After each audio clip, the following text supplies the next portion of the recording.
You may have noticed that ordinary copper wire gradually darkens over time, while tin copper wire resists oxidation and remains more reliable. That's the key difference between bare copper and tin copper. When bare copper is exposed to air and moisture, chemical reactions occur on the surface, forming copper oxides or green patina.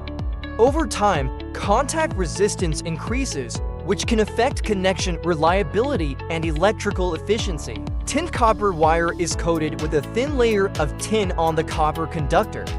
This protective layer acts as a barrier, preventing direct exposure to air and moisture. It's this tin layer that significantly slows surface degradation, keeps contact points stable, and allows electrical current to flow more reliably. That's why tin copper wire is widely used in electronics, automotive wiring harnesses, marine cables, and outdoor solar applications where long-term stability and reliable connections matter. The tin coating protects the copper core, slows surface changes, and makes the wire more reliable.